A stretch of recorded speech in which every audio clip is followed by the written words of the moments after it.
Good evening. I hereby call to order the action session of the Board of School Commissioners for the City of Indianapolis. Would you please join me in the, stand and join me in the reciting of the pledge.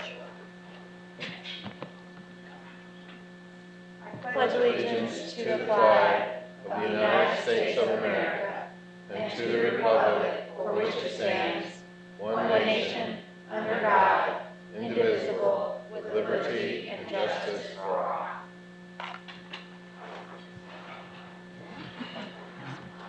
Secretary Eccles, will you please call the roll? Commissioner Sullivan? Here. Commissioner Cosby? Here. Commissioner Eccles present. Commissioner Bentley? Here. Commissioner Hannon? Here. Commissioner Odle? Here. And President Arnold. Here. We will now adopt our agenda for the evening. The agenda was discussed at our agenda review session on Tuesday and reflects changes requested by commissioners at that time. Do I have a motion to adopt the agenda as presented? So moved. Second. Been moved and seconded that we approve the adoption of the agenda. All those in favor? Aye. Opposed? Having adopted the agenda, we will now proceed with section 2. Are there any groups or individuals in the audience that would like to be recognized? Please stand, give us your name and the organization that you represent. IA President representing the Water Unit. Lisa Sheldon, Vice President of AFSCME. Thank you. We will now move into commissioner comments. Commissioner Bentley. I just have a few things. I've had the privilege of serving on the Efficient Operations Committee for the strategic plan, and we've finished our work, which is exciting. I want to thank all of the staff as well as all the volunteers that have volunteered their time in this process. I want to especially thank the funding subcommittee, which I was on, and I think we did some really great work. We had a great team, and I want to give a shout out to Amy Arnold, Tim Nation, Patton Island, Kara Rolgan, Paul Williams, Weston Young, and our official leader, Jacob Proctor. I just want, job well done for them. Several board members attended the celebration dinner for the valedictorians and salutatorians earlier this month, along with Dr. Farabee, and it was a wonderful evening, and I just want to congratulate again all those Vals and Sals. We're really proud of you, and they were very excited and seemed to really appreciate being celebrated that evening. I also wanted to thank the IPS Education Foundation and Faegre, Baker & Daniels for their support of that event. We love to be able to have these celebrations, but we can't do it unless we have people that are willing to help support, and we've got some wonderful organizations and businesses that do that. I also attended the end of the year Bridges to Success Luncheon. It was a wonderful event celebrating past successes and looking to the future. Special thanks to BTS Director Elizabeth Odle for all her work with BTS and for organizing this wonderful event. And special thanks to United Way for being such a wonderful partner to IPS. There were several sponsors of this event, and again, lots of thanks for supporting. It was Scholastic, Teachers Credit Union, Citizens Energy, Salem Bank, Bright House, Kripe Architects and Engineers, the IPS Education Foundation, and HUD and Diane Pfeiffer. We are so lucky in IPS that we have the organizations and businesses in our community that are willing to support these kinds of events, and so I just wanted to give a shout out to them. And then last but not least, we had a really, I think, a great work session late last month where we discussed grade configurations and some of the high school initiatives, and just wanted to thank Dr. Farabee and his staff for putting together, I think, a really good day for us. Having the opportunity, I think, as board members to spend time together and really discuss issues in depth is important to our work as a board. And so I really appreciate it, and I'm glad we did that. So that's all I have. Any other commissioner? Commissioner Sullivan? Yes, thank you. The past month between board meetings has been full of IPS-related activities and events. You just heard a few of those from Commissioner Bentley. I counted no fewer than 16 on my calendar since our last meeting, and I mention this because while the board has substantially reduced the number of formal meetings held each month, board members seldom take off their IPS commissioner hats for very long, as we are all out in the community listening, participating, discussing, and promoting our IPS.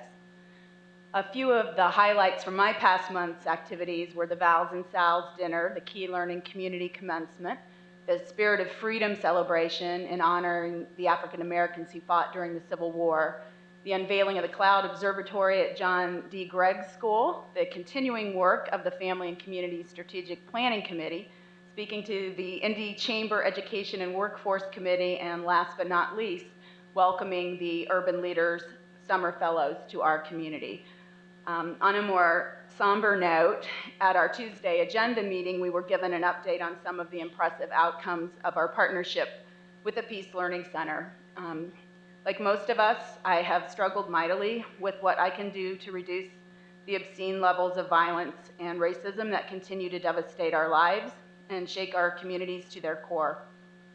All of us can feel some sense of hope and empowerment that organizations like the Peace Learning Center and others can disrupt this disturbing dynamic that is confronting us with increasing frequency and shocking magnitude. We can escape from the dysfunctional culture that we have created. We can build a better culture. What happens in our schools is key, and we need to do more of what works. Other commissioner comments? Commissioner Eccles? I'll keep mine very short. I wanted to say thank you to I believe we had 30 students at School 42 that participated in the Safe Walks to School initiative, and they walked throughout the community and whatnot, and someone said, these are the worst kids, you're not going to have any fun, and they were the best, well-behaved students that were walking through the community with me, identifying abandoned homes, high grass, or whatnot, and so I had a ball with School 42 and their students, and I also had the privilege to speak at Northwest's graduation, and some of my former babies were in the audience, and so Ashanti James, vice president of the class, I wanted to shout her out because I was so proud. Had a little tear in my eye seeing my babies in the audience. So thank you, Principal Watts, for all that she has done. I would just like to say that I too was honored to attend some of the IPS events in the last month, the Sal's and Val's dinner, the graduation at George Washington, which I'm sure all the graduations were wonderful. The audience very well behaved, and there was just a light in the audience from family members of many of these young people that will go on to bigger and better things. I'd like to thank IPS, specifically Scott Martin, for working with some organizations that are doing day camps this summer. You know, when school's out, our children have to go somewhere, and there are many great organizations out there that provide childcare and day camps for our children that also promote academic enrichment, and some of those I know depend on transportation to get them there or depend on use of our facilities, and so I very much appreciate that, and I'm sure they do, and it's a great opportunity for our families. Finally, I would just like to give condolences to the family of Louis Day. Louis Day was a 1969 graduate of George Washington High School. He was probably one of the greatest athletes ever in the state of Indiana. He was the city champion in the 100 and 220 dash. He was the leading scorer in football in the state. He was on a mythical state championship team in football back before they actually started having the tournament. And he was also on the 1969 state championship basketball team. And he just passed this past week, and I just wanted to let people know what a great athlete and a great representative of Washington High School he was. Any other comments? Hearing none, we will now move into public comments. We have one person scheduled to offer public comment this evening. Deetra Shelton, Vice President of AFSCME Local 661, will offer comments on the employee calendar.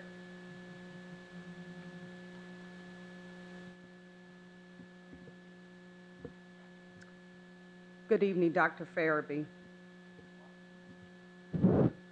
and the members of the board. Thank you for the opportunity to speak. My name is Deetra Shelton, and I am a bus driver for IPS. I am here today to talk about the year-round school schedule. I understand it was implemented in order to increase instructional time for students, but is it the best fit for IPS? This schedule has had unintended consequences for students, staff, and parents. Bus drivers and other staff members work 10 months but only get paid for 7. The constant small breaks, 2 weeks for fall break, 2 weeks at Christmas, 2 weeks for spring break, mean we go weeks without paychecks. Because of the way the payroll schedule is, we don't get a paycheck for a month after we return from Thanksgiving and Christmas. This is a great hardship for many dedicated staff who serve our students. We don't get paid year-round like teachers. I am lucky because I am married and my husband works. But for staff who are the sole support for their families, this leaves them without income for long stretches where they struggle to pay their bills. This schedule is a hardship for students and parents as well. Rather than having one chunk of time off in the summer where they can go to summer school or camp, parents have to find child care solutions several times a year in 2-week increments. This is a challenge for working parents. This schedule was sold as a way to ensure more instructional time for struggling students, but in reality, kids are going to school the same amount of days. Only now their parents must find activities and care for them more times throughout the year. I would ask the school board to take a comprehensive look at the year-round schedule and see if this is really the best fit for students, staff, teachers, and parents. Thank you. Thank you, Deetra. We will now move into the consent agenda. Review of the minutes. Any comments or questions on the minutes? We will now vote to approve all items on the consent agenda. Do I have a motion? Madam President, before we take action, I just wanted to note for commissioners that we did modify item 4.04 and item 4.11 in alignment with the discussion that we had at our agenda review session. And I believe that was sent out so that we've all had the opportunity to see that prior to voting on it. We had a motion. Do we have a second? Second. All in favor? Aye. Opposed? Sorry. Discussion? Yes, I'm not able to support the personnel report this evening in that. I would like to speak to that. As local media has pointed out, it's proposed here that we hire a lead consultant from Public Impact who has formerly worked for the State Department of Education. This person would be hired at $125,000 in a newly created talent position. It's also proposed that we hire a new elementary principal at $93,000. And finally, hire a person from North Carolina who has previously been a consultant for us for the position of the Director of HR. The salary reflected for that particular position is a $20,000 increase, and that person would be hired in at $145,000. The board has talked for quite a while about streamlining our central office, and at this time I can't support the personnel report because I don't feel it's aligned with our overall goal of streamlining central office. Bottom line for me is that it just doesn't sit well with my conscience or align with our vision. I'm assuming because this is a consent agenda and these are all, and you didn't request to have that item pulled out. I attempted to do so, but I don't think I saw my hand go up. Well, then I would just suggest you vote no on the entire. Any other comments or questions? All those in favor? Aye. Opposed? Aye. Moving on to the treasurer's report. Move approval? So moved. Or second. It's been moved and seconded that we approve the treasurer's report. All in favor? Aye. Opposed?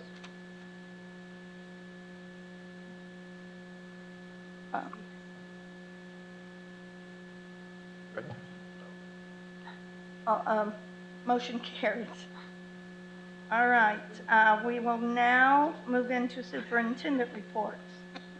So we have 4 reports, items 6.01, 6.02, 6.03, and 6.04 that were presented at the agenda review session. We modified the materials for item 6.02 to include the red line and clean version of the password security administrative guidelines. Also, at the request of commissioners, we'll provide this evening a presentation on the policy changes as relates to our dress codes. I asked that Ms. Bowler present the specifics. You'll recall that this particular dress code revision was approved by commissioners in the fall and will be implemented this upcoming school year for the 15-16 school year. We'll continue to review and adjust any changes that need to be made as relates to dress code.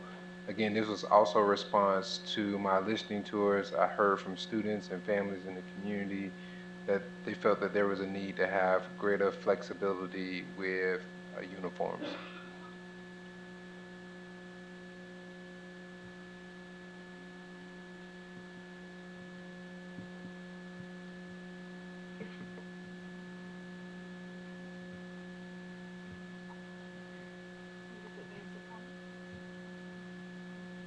Good evening.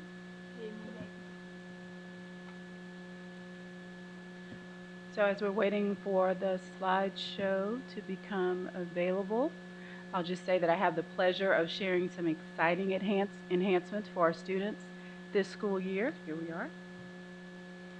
Regarding their apparel. So beginning with elementary school students, we had about 5 colors. I think it's 5. You can see in the 2014-2015 school year column. 5 colors that students were allowed to wear for their shirts, sweaters, jackets, sweatshirts, and socks. And so we're excited to announce that beginning with this school year, students in elementary school can wear any solid color shirt, making things much easier for parents and giving students additional flexibility and creativity. You can see for pants that now students under 3rd grade will not be required to wear a belt. Students 3rd grade and above still will need to do so. Again, for upper body wear, any color, we're adding hoodies as popular among students, can now be worn. And the school logo, so that would be the school logo. Some of our schools have intramural sports and have an athletic logo, so that logo or the regular school logo must be on the hoodie. And then socks, again, any color, any style. So for our secondary schools, there are a few changes. Again, I'll start with socks, any color, any style. So polka dot stripes, whatever they like. Sweatshirts, I'm going from the bottom to the top. Sweatshirts, again, we can wear hoodies in high school and middle school that must have the school logo or the school athletic logo. Sweaters, jackets can have a hood, can be any color, the school color. And for certain high schools, we've added an additional color. So for Key Learning, you can see it on the top row. Now the color white can be worn for a shirt. It's not shown here on the slide, but with Arlington High School, The approved colors for shirts are gold, black, and white. And so Arlington families will get that information. Athletic attire, that's something that was not previously addressed in the 14-15 version of the dress code. So you see on this slide that team sweatshirts can be worn, or polo shirts with the athletic logo can be worn on game day. Again, the same thing with hoodies, has to be the athletic logo or the school logo or tagline on the sweatshirt. And most importantly, our dress code handbook and style guide, as we call it in the Public Relations Division, can be found online. If you go to our homepage and click on the badge with the pencil that takes you right to it, you're going to see some very good-looking young people, some models that you might recognize. Those are our students. Can we have the style guide loaded up, please, so we can present that for our audience? As we are having that loaded, I just wanted to reiterate the comment about Arlington, and we actually got that question from some families wondering whether or not students that currently attend Arlington would have to purchase new uniforms. We believe that what we have required is very much so in alignment with what's required right now, so those families wouldn't have to go out and purchase additional clothing for students. And Mr. Law is working diligently to ensure that that information is communicated to families. Commissioner Eccles? So when it says game day, it's any game. So if I'm on the tennis team or the tennis team has a match going on, I can wear my sweatshirt. So we'll leave that up to the principals, whether or not it's your sport that you're playing or if it's game day to show school spirit.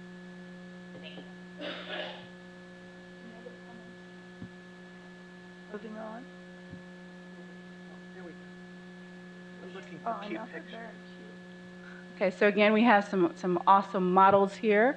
This is the cover of our dress code brochure. It is on our website, and hard copies will be available at schools.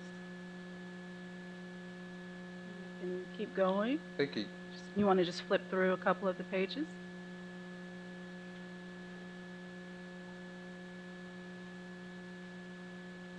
We'll keep going.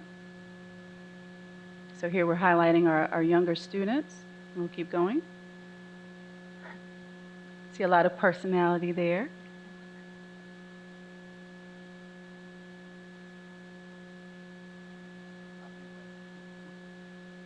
All right, and so here are our older students. We wanted to make certain, as we flip through here, that this version of the dress code brochure is easier to read. You see a lot of icons and similarities, so it's just a much easier read. And then here we go into the style guide. You see a lot more personality and some options on accessories.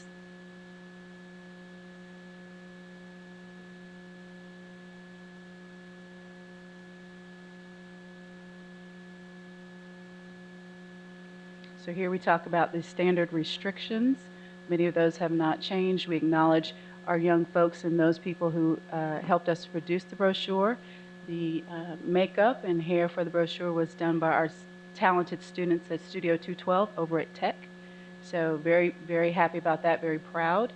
Any questions from the community or from schools about this year's dress code can be directed to our service center at 226-4000. Thank you. This concludes the overview and reports from section 6. Next section is section 7, which includes board reports. Thank you. Thank you, Dr. Farabee. We now move to item 7, board reports. Commissioner Bentley, you will introduce the revision to the Board Code of Ethics offered for consideration. Well, we all have the latest version. I know that Commissioner Odell had brought up some concerns about some items, and item 10 was removed from the ISBA Code of Ethics. And then the rest of it has just been incorporated in our existing ethics policy. So we're not replacing that policy, we're just adding to it. Okay with the changes. Goes So in we will 30 move days. forward, right. We will Yep. be voting on this in our July meeting. Any other comments? Moving on to 7.2, I would just like to announce that the board will begin meeting monthly in a public work session. We discussed this process at our first retreat that we held in January when we were discussing changes to the agenda and how to make a more efficient use of our time. We've gone from having several committee meetings that were never really well attended, and information really didn't get out, to just the agenda review and the action session. And so for those that are familiar with our retreat, which was never really, trust me, a retreat. We did not go to spas. We did not go to, we usually were here in the board lounge. In the last one, we did at a school cafeteria or a school library. And I think we hope to replicate that process and have this meeting be moved around to different locations. So the board had talked about this in the past, and we will be implementing it, and it will be held the evening, the Tuesday before the scheduled agenda review session, and it will be open to the public unless there might be something that we would just need to discuss in executive session, if it would apply to the rules that would allow that. It's my hope that these meetings will create an opportunity for the board to engage in productive discussion, subjects of interest, and provide an additional opportunity for the public to see the board at work. Again, it won't be a meeting where we will be taking comments from the audience, but it will be a public meeting. So we're very excited, and we'll start this in July, August. And we will also not have one of these, we won't have the retreat. Our retreats are generally quarterly, and we will not have our quarterly retreat if we have a monthly meeting, because they'll be similar in content, and we don't want to replicate and waste people's time. So very excited about that moving forward. Now I'll turn the agenda over to Dr. Farabee to introduce the items under unfinished and new business. Thank you again, Madam President. We have two items under unfinished business. One is item 8.08, which is surplus real property, and then item 8.02 is supplier diversity policy. You'll recall the agenda review session, we pulled the surplus of real property from the consent agenda and provided an update on the process for current properties that have been surplus and also the properties listed in your materials. We ask that the board consider the recommendation for action as it relates to the declaration of the properties in the materials as surplus and no longer needed for the purposes of school. Upon approval, the properties may be sold or otherwise exchanged as appropriate pursuant to provisions of Indiana law. So moved. Second. And moved and seconded that we approve this item. Commissioner Are Odle? we voting on 8.01? Yes. Commissioner Cosby? I'm supportive of, getting these properties off of, out from under our purview and out from under our responsibility. However, I would like to hear a more firm plan about what we're going to end up, where we will locate our bus operations, where we will locate our warehousing operations going forward. So I just ask the administration to keep us updated on any developments in that regard. Commissioner Bentley? I just want to say, I just feel like this is an incredibly exciting night. This has been many, many, many years in the making, particularly on the Coca-Cola bottling plant. It's such a important piece of property for downtown Indianapolis. And so I know this was an ongoing discussion when I was on the board before, and it just seems like, it's been a decade or more having these conversations. So I just think it's a very exciting opportunity, for the city, and I'm excited about it. And then also, on the former Revival Temple Apostolic Church, I know it's not in great shape, but I'm hoping somebody will come along and have a really brilliant idea for the use of that old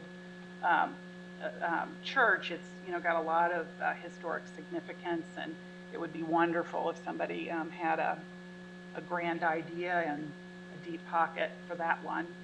And then the Mallory Building, I think, again, is another property that is important to downtown Indianapolis. And so it'll be, and as Commissioner Odell mentioned the other day, it'll be nice to have all these properties back on the tax rolls.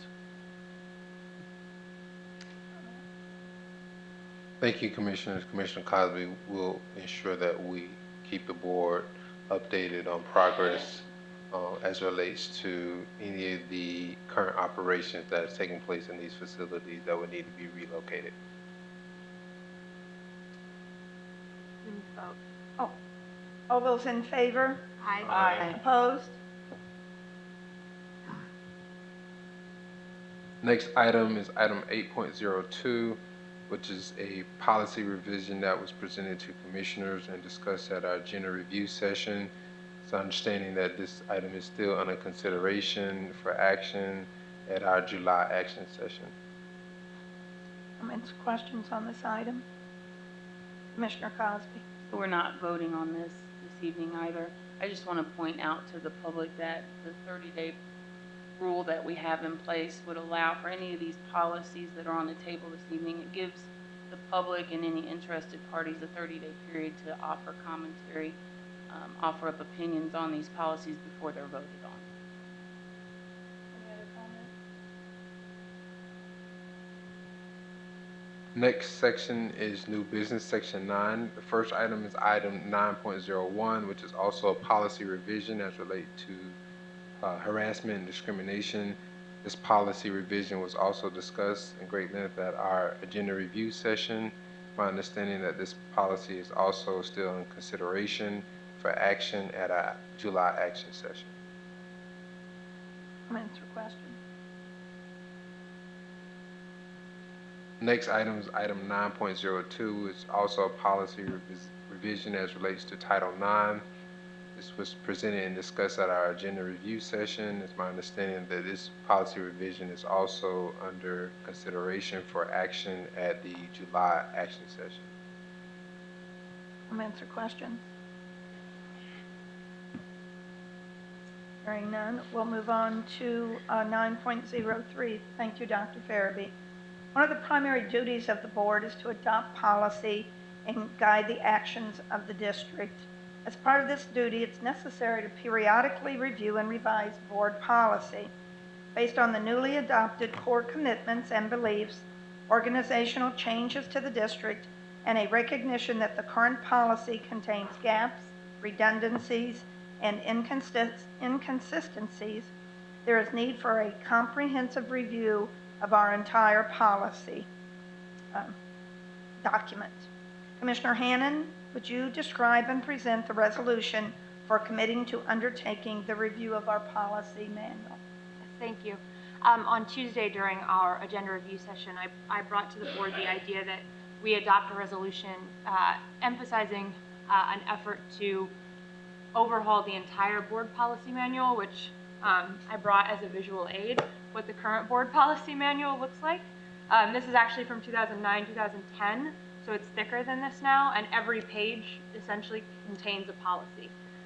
Many of them either contradict each other, are repetitive, we're missing some, and so as you heard tonight, where we had 3 or 4 policies that are on the table, if we take that approach to the entire manual, it was my point that it would take us probably a couple decades to get through this.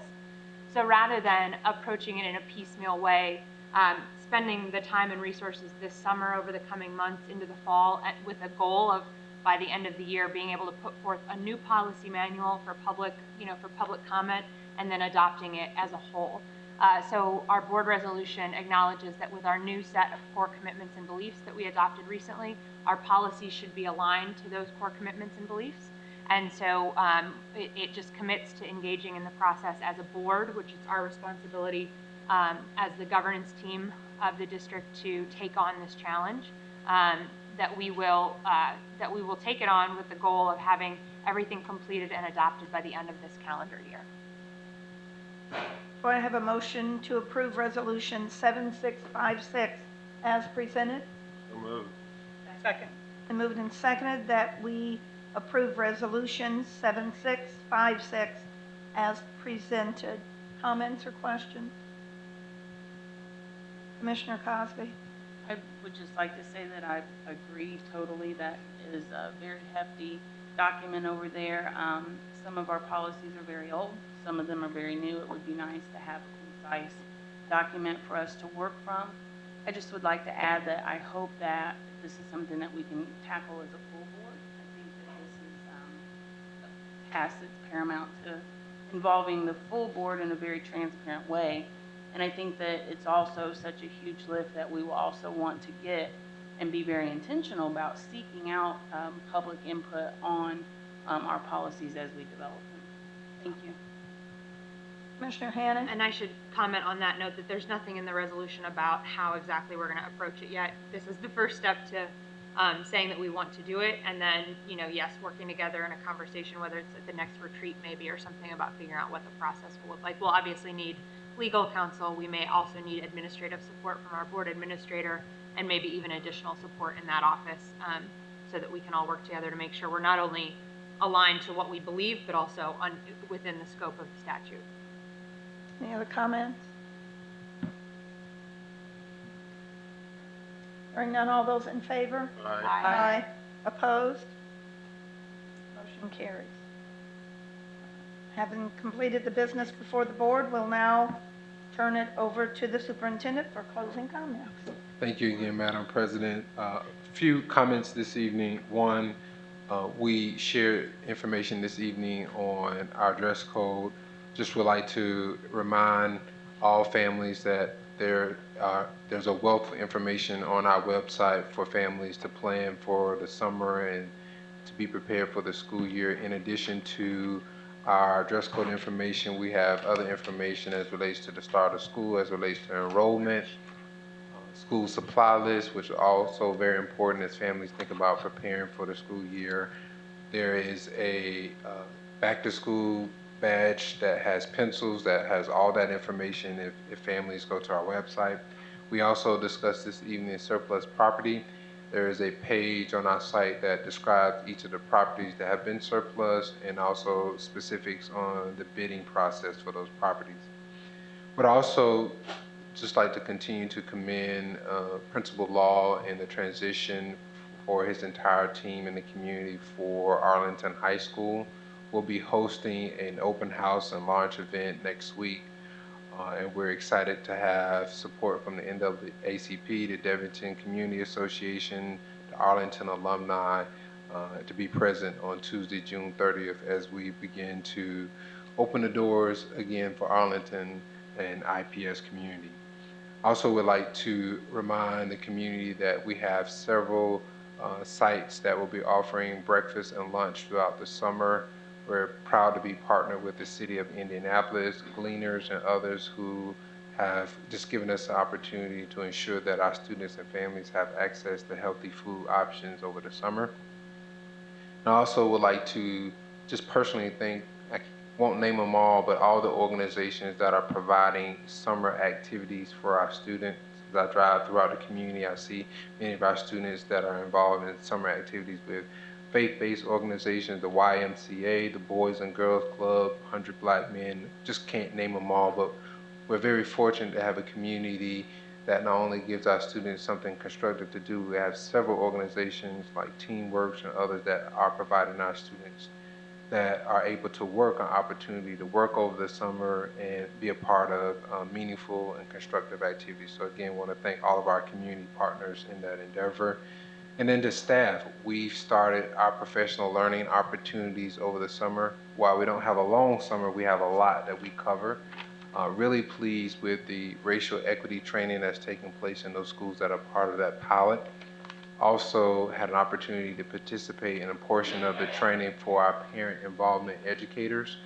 And we're really impressed with their ownership over their work to ensure that we keep our parents and families engaged to support student learning. And then finally, tonight's the NBA draft, and I want to personally congratulate in behalf of the entire IPS family, Trey Mambalaus, who was a model student in Indianapolis Public Schools at Arsenal Tech and represented the school well and has continued to do so in his college career. And I'm very certain he'll do that as a professional in the NBA. So we're rooting for him tonight in the NBA draft. This concludes my comments for the evening. Thank you, Dr. Farabee. Our next regularly scheduled meeting will be our agenda review session on Tuesday, July 28th at 6:00 p.m. here in the boardroom. Thank you for all in attendance, and we will stand adjourned. Why don't we have an executive session? Let's start.